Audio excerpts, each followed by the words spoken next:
All right, good morning, everyone. Hello. Welcome to News 5 Now. Bill Riles, Shimani Baker, and got a nice day ahead of us today. Yes, we do. A lot of people don't. You have to put that in there, yeah. You know, there's Hurricane Helene hit a big part of Florida. A lot of counties out there. 3 people died. We're going to go through all of that, tell you where the storm is in Georgia now, and going to go through the Carolinas. So I've seen a lot of flooding videos. a lot of on social flooding, a lot of media. down trees, a lot of power line. It's a mess.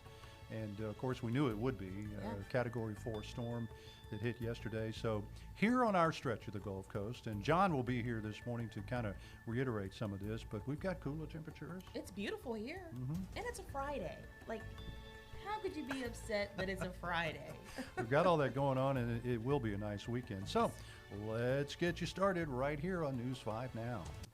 This is News 5 Now, streaming live to your neighborhood and around the world.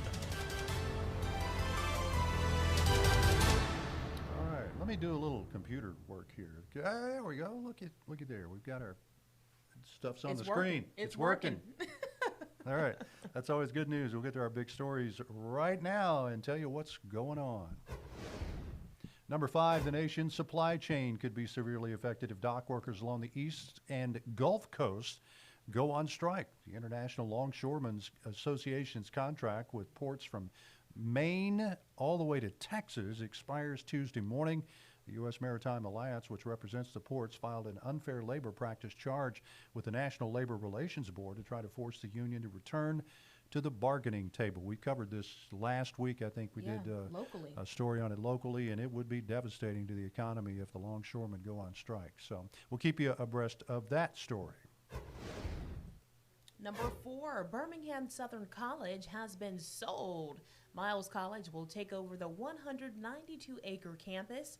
Birmingham Southern shut down in May, if you remember that story, months after college officials pleaded with the state to loan them money to pay off the school's $38 million debt. Well, now Miles College will get some of those acres. Congratulations to them. That's pretty awesome. There we go. Can expand. Hope for good things out of that.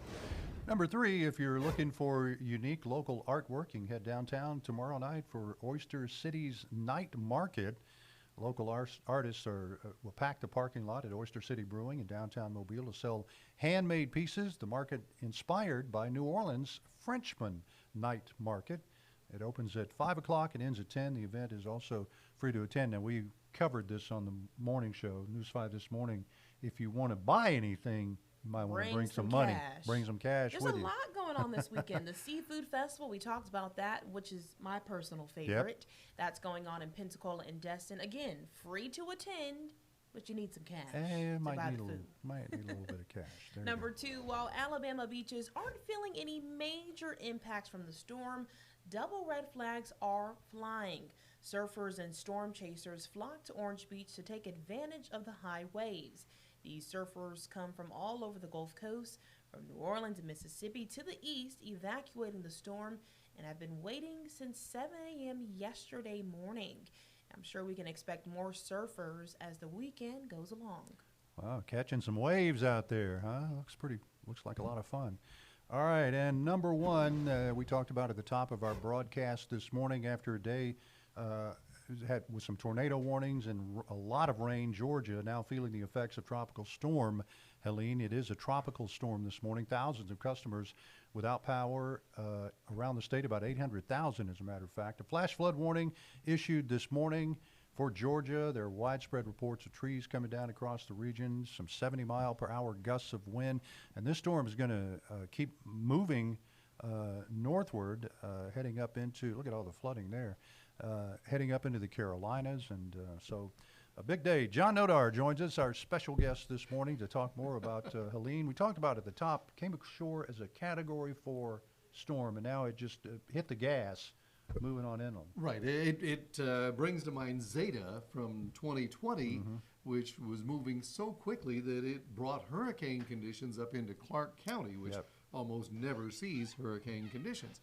This storm was moving rapidly toward the north, so it brought hurricane conditions into Georgia, and really it's still a strong tropical storm in northern Georgia and the Carolinas. Yeah, it's it's fascinating to watch, but how quickly this storm ramped up into a Category 4 and made landfall moving through the Gulf like that. Right. We knew that was going to Yeah. happen. The Gulf was super warm, and there was going to be no wind shear over the Gulf. So that's what you end up with.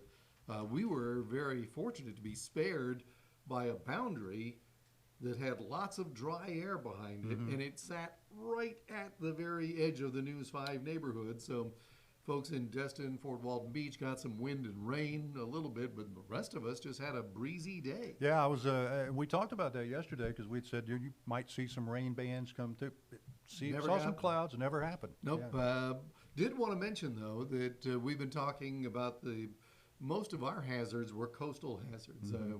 Rough surf. You don't want to be out in a boat, for example, and coastal flooding, which we hadn't seen much of, but now we are seeing it. It's high tide right now, so with the waves and such, we are getting some flooding on the causeway in Mobile, and I wouldn't doubt we're seeing some coastal flooding in Dauphin Island as well. It tends to be susceptible to that sort of thing. Yeah. So, Well, the good news is for us, Oh, our yeah. stretch of the Gulf Coast, this is out of here weekend, looking oh, magnificent. absolutely. It looks terrific today and this weekend. I got to tell you, yesterday was no slouch. That's very nice. We had yeah. some gusty winds that got up to about 30 miles, even close to 40 miles an hour. But overall, we did so well considering there was a Category 4 hurricane just down the coast.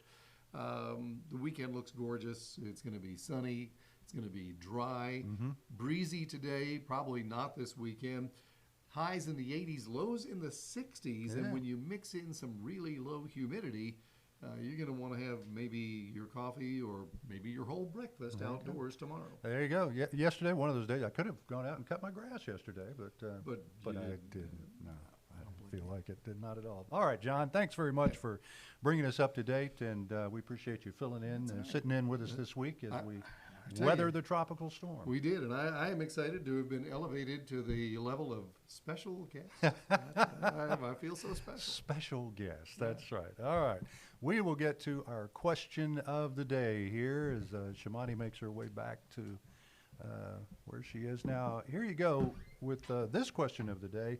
This is one they asked yesterday afternoon, and Alabama is preparing to carry out. Well, Alabama carried out the nation's second nitrogen gas execution, and the question is this procedure humane? The gentleman last night pronounced dead at 6:38 up at Holman Prison in Atmore. So, what do you folks thinking about our question of the day? Let's find out. Some people believe it is humane, more humane than what the victim got, I'm sure, and I think that's the reaction from some people.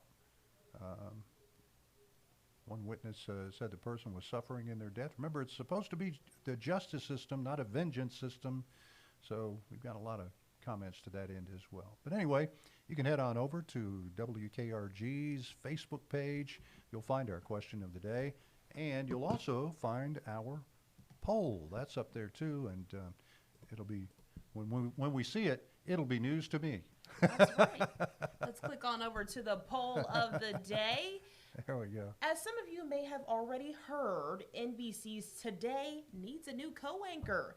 Hoda Kotb, who hosts the show with Savannah Guthrie, has stepped down. Yeah. Will you miss Hoda Gulf Coast, or is it time for someone new?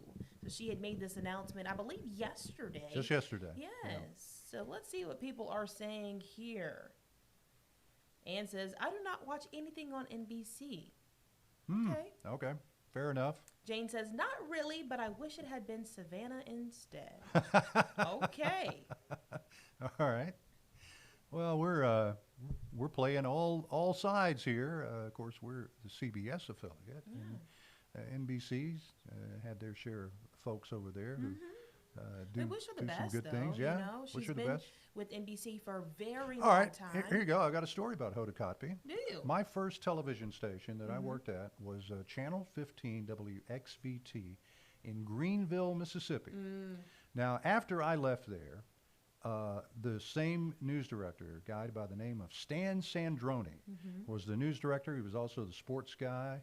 But he was in charge of hiring people. Hoda Kotb showed up at Channel 15 in Greenville, Mississippi one day and was just doing the thing you used to do in TV. She had her tape and she had her resume. She was fresh out of college and she walked in and she was able to grab a meeting with Stan Sandroni, and she'd been to a dozen other stations who said, we'll take a look and we'll call you later. He hired her on the spot. Oh, that's awesome. So that was her first job. Years later, when she was at NBC, she remembered that, him giving her first job, brought him up to NBC to interview him on the Today Show about that's their wonderful. experience. I So, love that. yeah, so there's And some people will miss her. Grace says, yes, WKRG, I will miss Hoda. Yeah. She and Savannah make a perfect team. You know, I've seen some clips of them on TikTok and social media, Right. and they do make a great team. they seem They're pleasant kind of enough. like you and I, Bill. Yeah, they're pleasant enough people. Why aren't you watching us? We're pleasant enough people. Do we say that? Yeah, yeah. All right. Well, good. Our best wishes to Hoda Yes. Kotb. I'm sure she's. It's a normal thing in this business to say, I'm getting out of this business. I want to spend more time with my family. And that's what she's Absolutely. doing. She had kids late in life, and so she wants to spend more time with kids. And I certainly a valid reason for getting out of this crazy business. Yeah, I tell you what. Here's what you do when you have a moment. Go like our WKRG Facebook page, follow it, and you'll find these questions and polls on there. You can weigh in all you want to, and you That's might right. find us reading your words back to you right here. On News 5 Now. There you go. That's all you have to do. It's really easy. All right, Devin Walsh is coming up on News 5 at 9 this morning. That's on the on-air side. And Got to actually turn on your TV for that one. you have to turn your TV on. Got to for get that. off Facebook, Yeah. turn on the TV. That's right. And, of course, the weekend is here. You got big weekend plans, I assume? You know what? Not really. Okay. But, like I said, I'm trying to go to the seafood festival. That coconut shrimp, oh my gosh. Well, that's your it's neck of to the woods die over there in for. Destin. Over there in Destin. Yeah, mhm. you should be able to zoom right over there for that.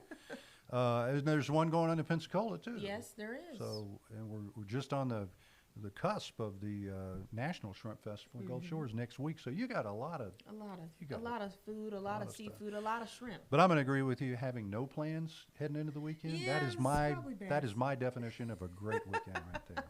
All right. We will see you later on Monday, News 5 this morning at 4:30, and then News 5 now at 8 a.m. So Y'all have a great weekend. Great weekend, everybody. We'll see you later.